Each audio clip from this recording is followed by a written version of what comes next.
Hey everyone, how's it going? Today I wanted to provide my matchup chart for Lancelot in Grand Blue Fantasy Versus version 2.70. These are my thoughts on Lancelot versus every single character in the game, and I'm going to be going through each of them individually one by one and explain a brief overview of why I think he performs versus them in that way. So for starters, I'm going to begin with Lancelot's advantage matchups. I believe that Lancelot beats these characters 6-4. When it comes to Lancelot versus Eustace, the largest thing about what's problematic for him is Eustace doesn't really have any neutral tools that pin down Lancelot super well outside of 2AH, which is his EX slow kill, the bouncy balls. The primary weakness behind EX slow kill is Lancelot can avoid it with Turb. EX slow kill also stays on the screen for a long time, so even if you don't avoid it with Turb and just wait for Eustace's slow kill to just bounce away from you, you can kind of RPS Eustace in that situation because Eustace has to wait for the slow kill to leave the screen in order to be able to shoot another projectile. This also means that because Eustace is a charge zoner, he is more susceptible to Lancelot doing options such as 2U and 66X to bypass his zoning, because it takes longer for him to put a projectile on the screen preemptively to just disrupt Lancelot's neutral options. Eustace's projectiles, also, if you avoid them, happen to have a bunch of recovery. Eustace does not have good options versus Rekka at all, really, because it's pretty easy to outspace his 5L when you're doing Rekka pressure. And those, I guess, would be the primary reasons as to why I think this matchup is pretty terrible for Eustace. I low-key feel like Lancelot versus Eustace is more favorable for Lance than Lancelot versus Metera. Even though they're in the same position, Eustace is just having a very difficult time. I think that matchup is pretty awful for him. Metera. This matchup is pretty interesting in some ways. The biggest thing that Lancelot has in his favor is JU. JU is such a strong tool for bypassing Metera's zoning, because if she commits to a anti-air normal that's 2H, 1H, or even her 623X, depending on the situation, her air arrow and the timing, Lancelot can just use JU to avoid a lot of her better anti-air options, as well as just using JU in neutral to avoid things such as her 214X, which makes it so if you manage to avoid her low shot, then you can put her in a situation where she's kind of forced to RPS against Lance because her projectiles do have a fair bit of recovery. Lancelot also has really good anti-airs versus Hop in his 5L, his close M, and his 2H, making it so if he manages to get into the range of his 2U, he can RPS Metera by making the Metera player either A, decide to just forfeit space and get into a position where they can comfortably play neutral against him again, or he can just sit there and basically camp and wait for the Metera to hop and just blow them up for it. That, on top of Metera not having the best defense versus Rekka, Metera being a 6-frame character, and the other issues that she has, makes it so the matchup is overall very favorable for Lancelot.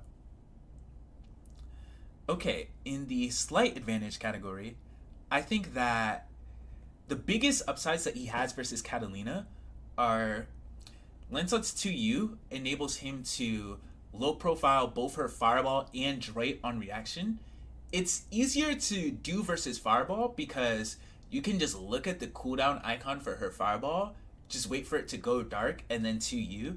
You can do that for her Droid as well, but I've always found that when it comes to low profiling Droid with 2U, it can be a bit trickier if you're not just looking at her cooldowns in general, because you can look at like the area of her cooldowns in general, so you can try to just see anything go dark and just 2U to just try to cover Fireball and Droid. But I tend to just only focus on one at a time depending on the situation. That being said, outside of Lancelot's 2U being so potent versus Katalina's Fireball and Droid, it's also really strong versus her normals. You can use it preemptively or reactively to try to whiff punish her or contest her movement. Lancelot's Rekka is also strong in mid-range versus Cat's buttons too, especially M Rekka as a raw preemptive option that you can use to whiff punish her normals. The largest upsides that Catalina has going for her though are her EXDP is actually deceptively good at scoping out wall jump depending on the range that you're at. Same with Catalina doing options such as neutral jump JM. Catalina also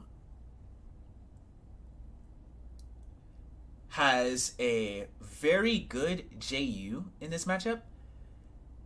It's kind of tricky for Lance to 2H it depending on the spacing and the distance. So overall, it kind of makes it so her corner escape is deceptively better than one would think, especially because if you commit to a wrong 2H, you can just explode for it and die.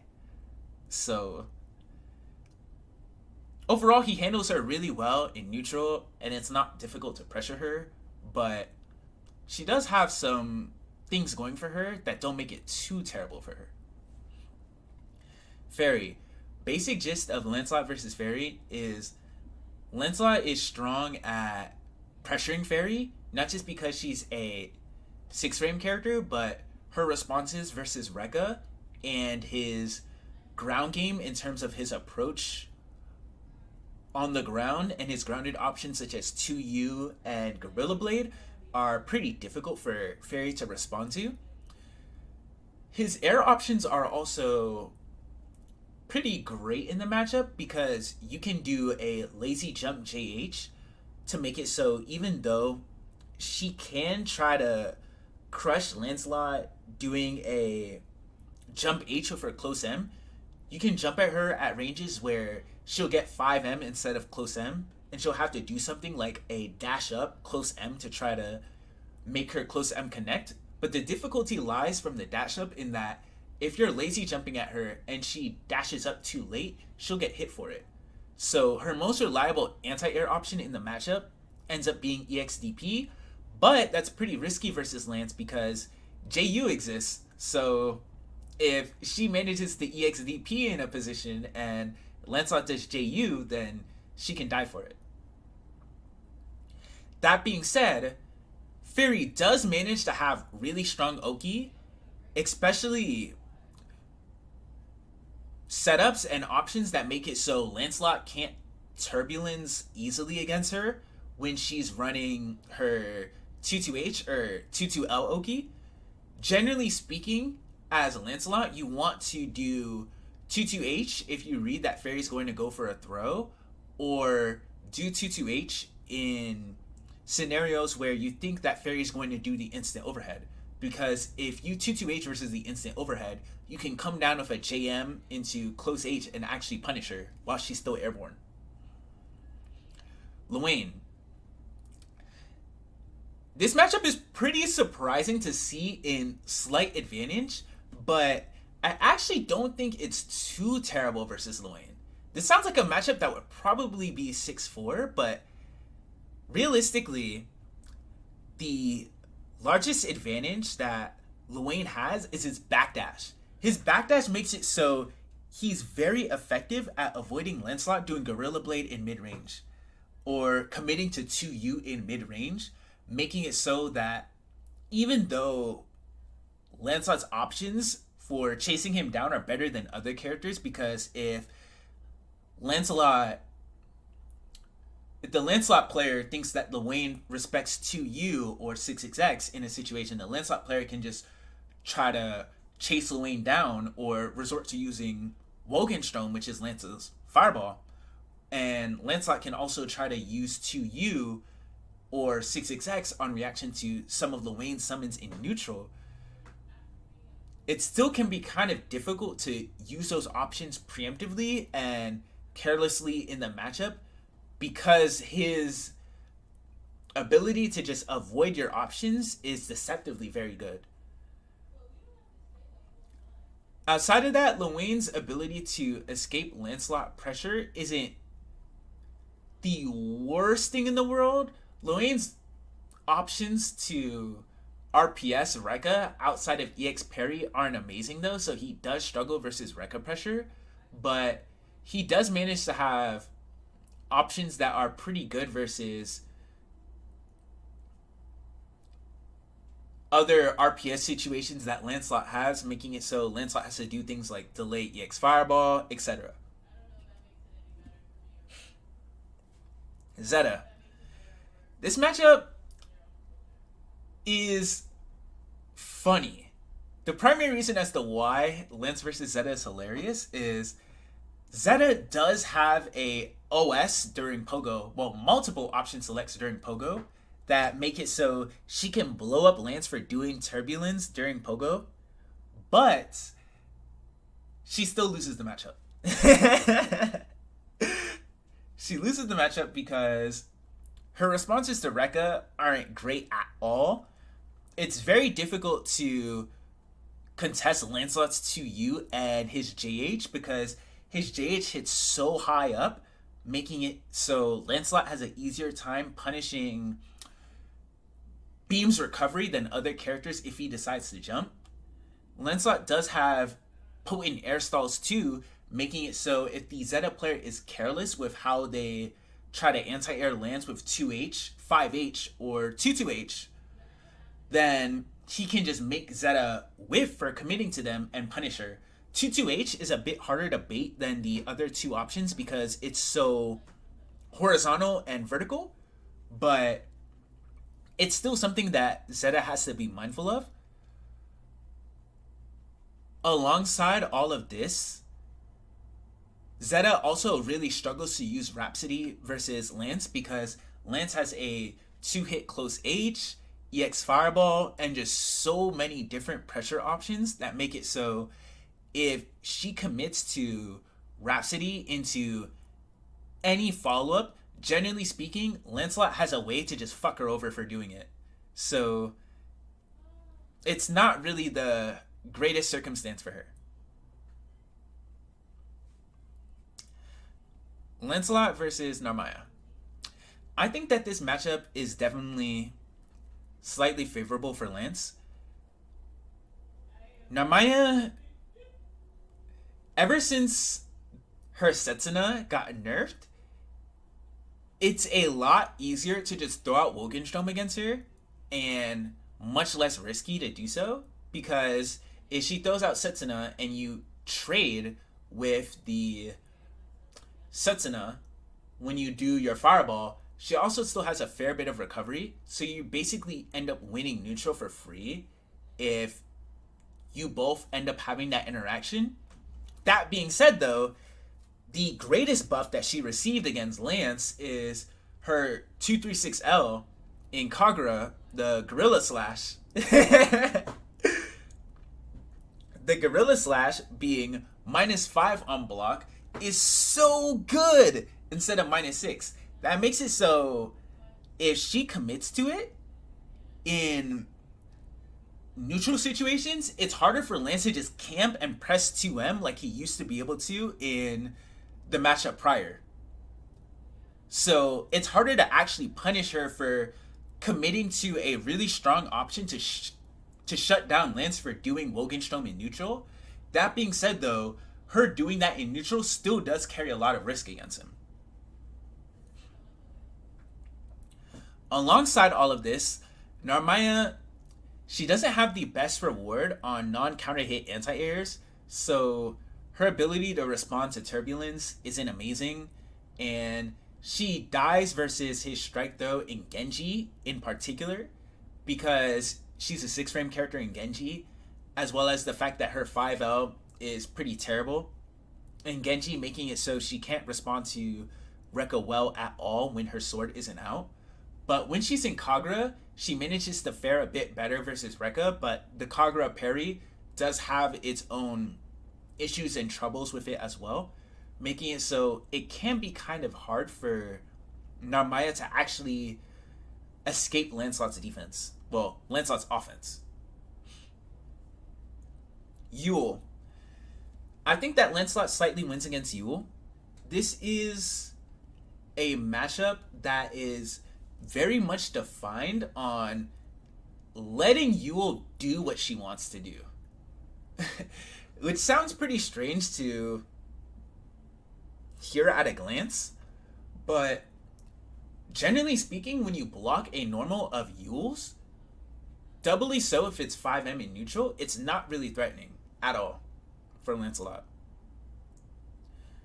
So it puts her in a scenario where she can RPS you and repressure after you block her 5M, right? Or she ends up having to forfeit her turn.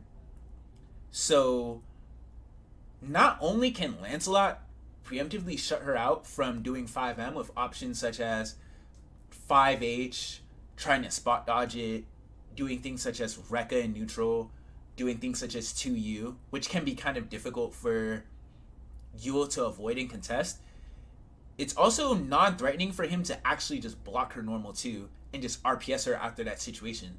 So Yuel ends up in a predicament where she forfeits a lot of her offense when she swings at Lancelot and Lancelot manages to block her attack. And if she manages to get punished for trying to hit Lancelot, then she has a difficult time responding to his offense. Uno. Uno is a strange matchup. Largest upside that Lancelot has versus Uno is, despite Uno's parry being so strong, Uno's reverse mix-up potential is actually quite weak. What I mean by reverse mix-up potential is when Uno manages to mash out of a scenario or a situation, he generally isn't rewarded super highly for it.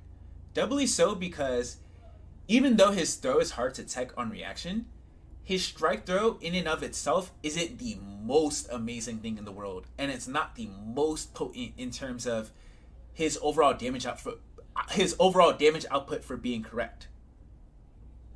It's also more difficult for Uno to respond to Lancelot's offense because Uno is a 6-frame character, making him more susceptible to tick throw and unmashable throw situations, forcing him to crutch on parry even more. So despite the fact that Uno does have really good neutral options in his 5H can crush Lancelot 2U if it's not well timed, Lancelot still does have really useful neutral tools for just navigating mid-range against Uno and getting close against the character. Cagliostro. This is a matchup that I've debated the positioning for a very long time. Realistically, I low-key think it might still be even. The only reason as to why I have this matchup in slight advantage is Lance 2U is just so broken. It's so good against Cagliostro, especially because when Cagliostro does 236H, correct? She sets out 2 Mehens. A lot of characters don't have a difficult time clearing the Mehen that's further away from Cagliostro, but when it comes to clearing the one that's closer to Cag as well, Lancelot 2U is easily one of the best moves in the game at just shutting out that up close Mehen while also being safe on block.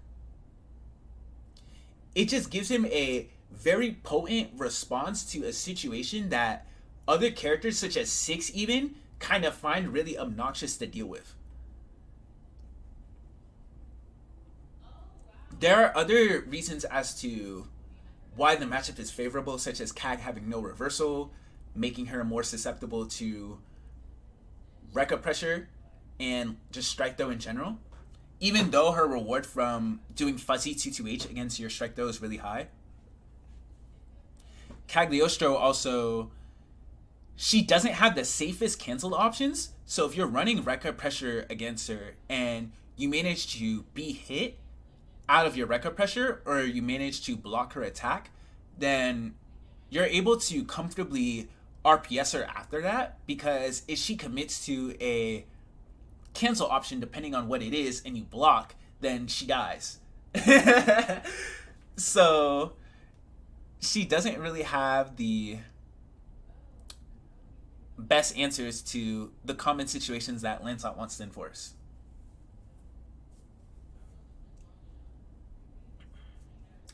Alright. Gran.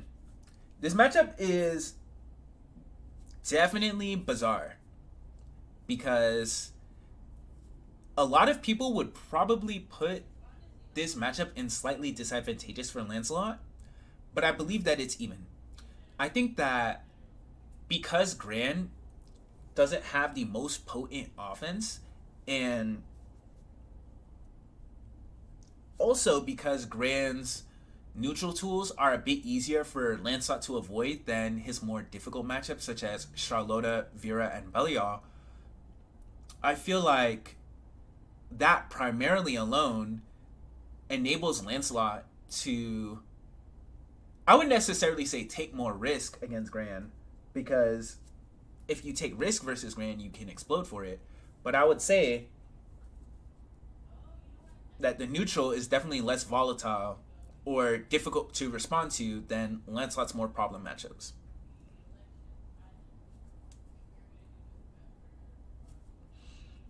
Alright, Ladiva.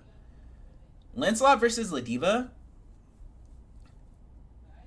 I think that the key thing that makes the matchup 5-5 is Ladiva's damage output is just so good. It can be kind of difficult to respond to Ladiva's offense as Lance, because generally speaking, you either have to block, mash, or turb depending on the situation and what you think that she's going to commit to when you're defending against her. Lancelot does have the luxury of having some options that enable him to avoid moves such as Ladiva EX Headbutt and Ladiva L Headbutt 2, as well as Lance just having neutral tools that kind of force Ladiva to take risk or encourage her to take risk to get in versus you in mid-range or from further out. But the main way that Lancelot really has to play this matchup still hasn't changed, which is when you're pressuring her, or when you manage to land a hit on her in neutral, you either want to continue pressuring her or run away to make it difficult for her to decipher what Lancelot wants to do. And Lancelot has an easier time doing this on paper than it sounds, because it can be difficult for Ladiva to deal with Lancelot's strike throw due to her being a 6-frame character.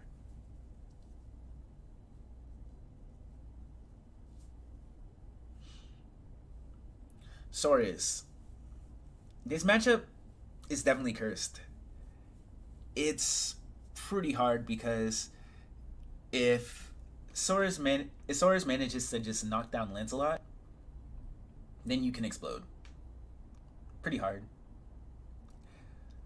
But I feel as if that primarily is only in the corner, and Soriz does have really good options versus Turbulence, but Lancelot still has ways to RPS Soriz if Soriz decides to try to just flex versus Turbulence and make it so you can just block the flex after and comfortably take your turn. So the damage that you're taking from Soriz just flexing against you doing 2-2-Hing I said from you 2-2-Hing isn't that volatile, especially if it's the only response that the Soriz player is doing. That being said, Soriz does struggle to respond to Lancelot's strike throw and his Rekka pressure. Even though 5U can work against it in some scenarios, Lancelot can still comfortably either react to Soriz doing 5U in the situation or run pressure that just beats Soriz 5U, as well as the fact that Lance 2U actually carries him in that matchup because it's so good at disrupting Soriz doing 2-3-6X in neutral. Avatar Belial. This matchup is even for a few reasons. For starters, what Avatar Belial actually has going for him, because a lot of people don't think highly about this character. So I want to talk about what he does well in this matchup first. Belial 2,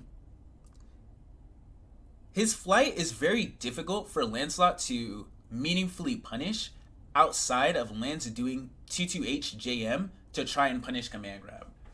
As Lance, you can do options such as 5U or 6XX to try to get under Abel doing flight, or try to do things like super jump over the laser if you manage to do it in time, because if you normal jump versus Abel charged you, then the laser will guard crush you, but if you super jump, then you're able to avoid the laser.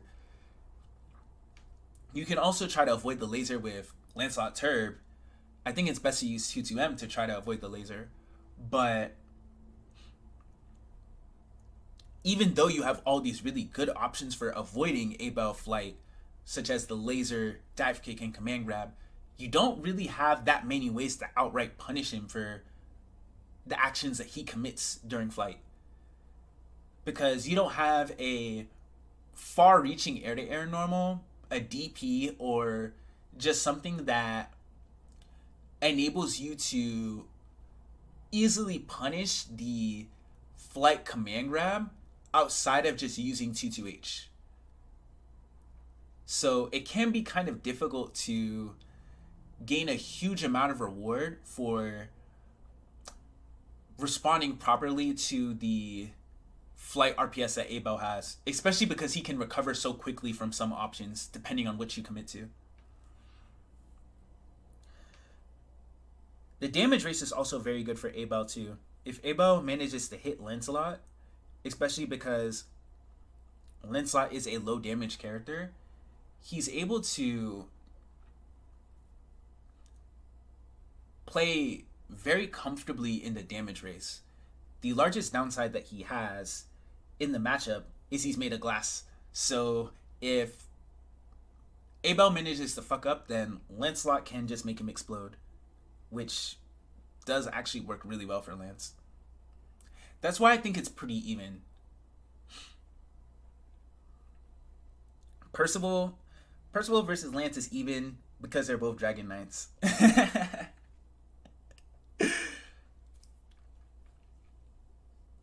I'm playing. The reason is actually deeper than that. Lancelot actually has very good options to respond to Percival doing stock in neutral or command dash in neutral. Generally speaking, if you block a Percival normal, or you're in a situation in neutral where you're expecting Percival to stock up and you see him do the stock up, you can comfortably react to it with Lancelot 2U, 6XL, or even EX Rekka, depending on how much you are focused on it.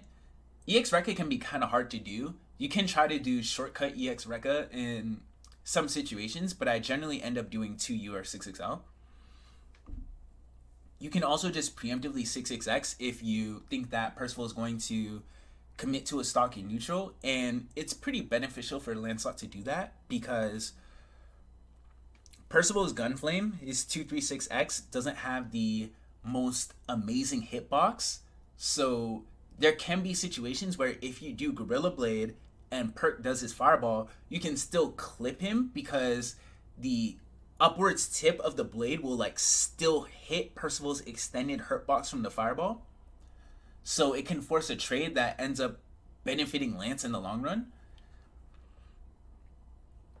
On top of that, Lancelot also has really good answers versus Percival's command dash, in that if you see Percival do the command dash, it's really good to fuzzy mash him out of it on reaction, which forces the Percival player to try to RPS you with different command dash options, as well as the fact that you can just up back or jump forward if you read that Percival is going to cancel into his command dash. And the RPS here is pretty safe for Lancelot to do, especially if he does up back. If he does up forward, it can be more difficult because if Percival does 2-2L, then he can just comfortably anti-air you after you jump forward, depending on how early Percival is able to 2H or EXDP. That being said, though, the hugest upside that Lance has going for him is if he manages to up back in that situation, then if Percival cancels into stock, then he gets a stock, which isn't the end of the world. It's pretty fine. And if Percival commits to the command dash, then you just avoid the RPS outright, because it's very difficult for Percival to like actually do normal into command dash follow-ups that beat the opponent just jumping.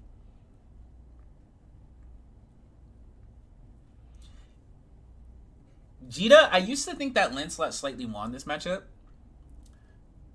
I think less highly of the matchup from the Lancelot point of perspective in this patch, because Djeeta EX Rekka is just so good. That's honestly like the biggest reason I'm sitting here like, yeah, like Djeeta EX Rekka is just so good. On a more elaborate note, for people who don't really know how the matchup pans itself out, for a brief explanation, Djeeta, she fares better than other Shotos because her EX Rekka being more potent gives her a neutral option that she can throw out in situations to try to contest Lance if she thinks that he's going to commit to something very committal that she can more comfortably RPS him with, because the risk reward is just so heavily in her favor if she does EX Rekka. Because not only do you risk exploding mid-screen, mid-screen if she whiff punishes you into EX Rekka into the corner wall bounce, she can also make you explode in the corner from the EX Rekka RPS. And she can also space out her EX Rekka and make it so even though she's -6, if Lancelot does 2M, his 2M will whiff and he can't punish her in that situation. So he has to do things such as 5H, etc. and play this mind game with Djeeta if the Djeeta player knows how to space EX Rekka, that can make it more difficult to respond to that move well. The benefits that Lancelot does have in this matchup, though, is it can be pretty annoying for Djeeta to deal with some of his neutral options, such as his 2U, but her charged fireball does have the advantage that other Shotos don't have, in that it has a hitbox below it, making it so if Lancelot tries to 2U on reaction to her charged fireball, the charged fireball's lower hitbox will like actually clip Lance and knock him down anyways, which is just very strong for her. And she also has really potent anti-airs against Lance in her close H in particular, making it so it can be difficult for Lance to catch her off guard with a jump in some situations that the other Shotos you can probably more reliably contest their air normals in.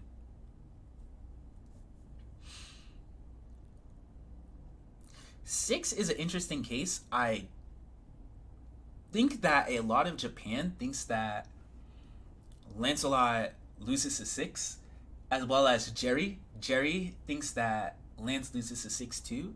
I don't think it's too miserable for Lance, primarily because 6's damage output is relatively low, and even though 6 does have parry, Lancelot still has a lot of options to pressure the opponent and RPS them when running offense, making it so it can still be more difficult to respond to parry with 6 against Lance in comparison to 6 versus Cat, where it's probably much easier for 6 to just utilize that move and more difficult for the Cat to add variance in their offense to beat it. That being said, when it comes to Lancelot's neutral options, 6 EX Rekka is very potent at beating Lancelot 2U, but it's not too difficult for Lancelot to work around in general, because you can just neutral jump or walk back and 5H it, because the hurt box on EX Rekka is pretty wide, but it's super active, so you have to be very careful. He also has very good responses to 6-5U, 6's wall dive, and he manages to contest 6 Rekka pressure pretty comfortably. He can't really punish Rekka retreat well at all, but if 6 does commit to 8X, like 8L or 8M, Lancelot's reward for calling out that move or just mashing on Rekka is just super high. So that's why I primarily think it's even. 6 has really strong options versus Lance, but it doesn't feel too overwhelming for me. Zooey's kind of the same case. Zooey and Lancelot are a bit of a weird pairing because Zooey doesn't have the easiest time dealing with Lancelot's pressure, and Lancelot doesn't have the easiest time dealing with Zooey's pressure.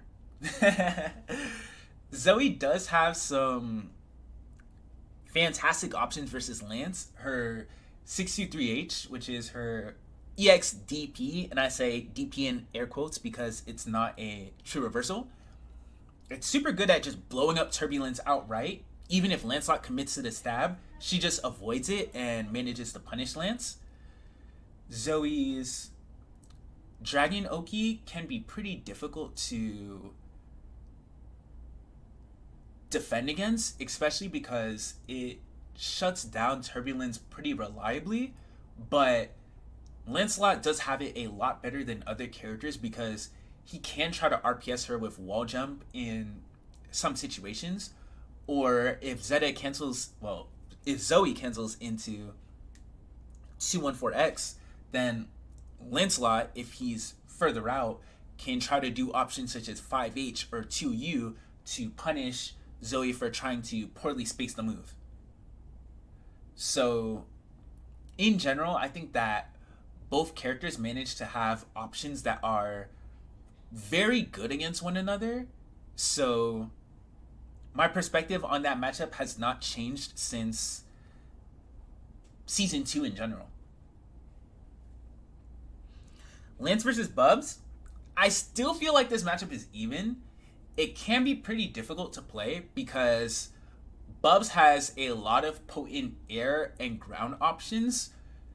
That being said, Lancelot does have a better capability of responding to them in comparison to a lot of the cast. His 2U, his 2-2H, and his jump can definitely be blessings against Bubs based on how much they let him circumvent other options that other characters would normally struggle with avoiding or contesting. So overall, he still manages to fight him perfectly fine in this meta. There's not really anything else that I would add to my thoughts on this matchup, I feel. Lance versus Vaseraga. this matchup is probably one of the funniest 5-5s in the game. Lance is just the mosquito that hits Vaseraga 8 times. Vaseraga sometimes just guesses twice, and that's the game. I actually really struggled to understand Lance versus Vaseraga until Debagame, shout out to Lord Debagame. Debagame actually helped me understand what Lancelot wants to do in a matchup against Vas. Vas does have super good options for responding to Lancelot's neutral tools, and it's not difficult for Vaseraga to manage to successfully get armor out. When Vaseraga manages to get armor, it does limit Lancelot's pressure options pretty heavily, because not only is it very risky to do Rekka pressure versus armored Vaseraga depending on what you do, if Vaseraga manages to contest one of your pressure resets with 5U or EX Walk, then you can potentially just risk dying for it. So the risk reward in general, even without armor, is pretty favorable for Vas, because Lancelot's overall damage output is really low, and he struggles to secure high damage off hits without committing to situations that let the opponent comfortably respond. So this matchup may seem pretty terrible at a glance for Vaseraga, but Vaseraga actually fights him extremely well. Alright, 3 more matchups. Lancelot versus Charlotta. I think that this matchup is actually slightly disadvantageous for him. This is a matchup that I've reflected on for a very long time. The main reason as to why I changed my perspective from even to slight loss on this matchup is Charlotta's safety makes it so it can be difficult to not just meaningfully respond to her options in neutral or while you're running offense against her or defending against her. Her damage output for being correct is just so high. And that makes it so this matchup can feel very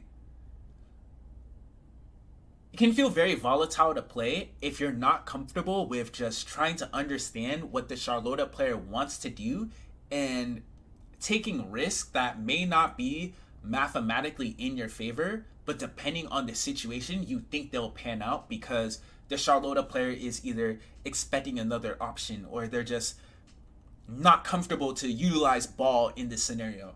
It's basically a matchup that I feel is very heavily focused around mind games, and how well the Lancelot player is able to just understand the intentions of the Charlotta player really dictates how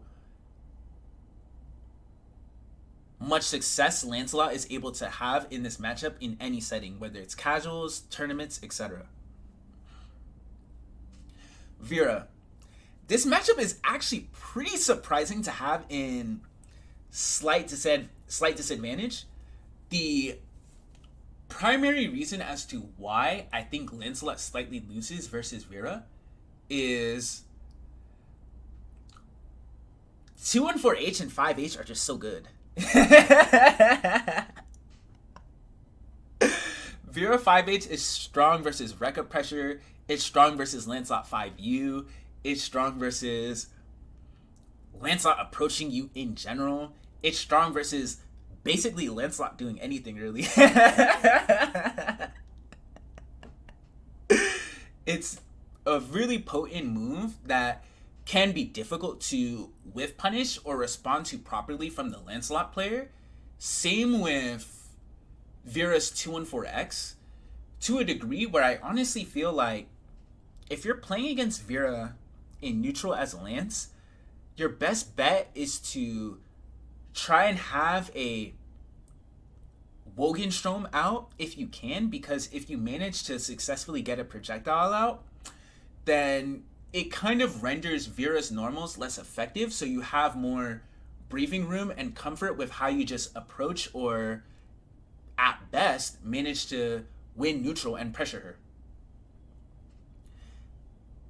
That being said, Vira's damage output is super high. So if you're incorrect, not just versus her offense, but if she's able to respond properly to anything that you do in neutral and punish you for it, you potentially risk eating somewhere up to like 60%.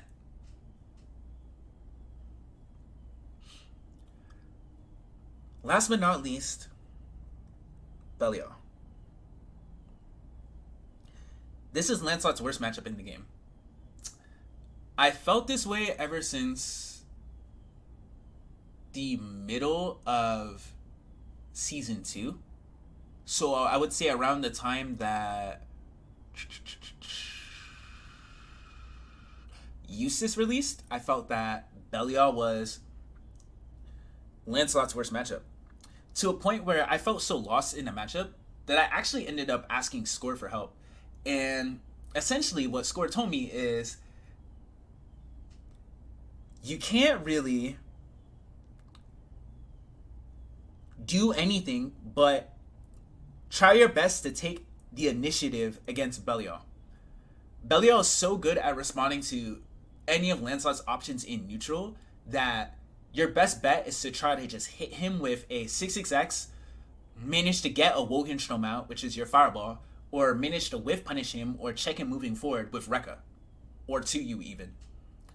And why that makes the matchup more volatile than other matchups is, if you're incorrect versus Belial, you risk exploding in neutral. Then you get knocked down. And then you risk exploding on defense. So you have to be very careful when you're responding to the character on defense even. On top of his neutral tools being difficult for Lancelot to avoid and respond to, and his pressure options not just having a lot of threat, but being pretty difficult to escape, he even has great answers versus Lancelot wall jump. Anything that you can think of that Lancelot does really well, Belial, if the Belial player manages to make a correct decision on your intentions, then you basically risk exploding for it.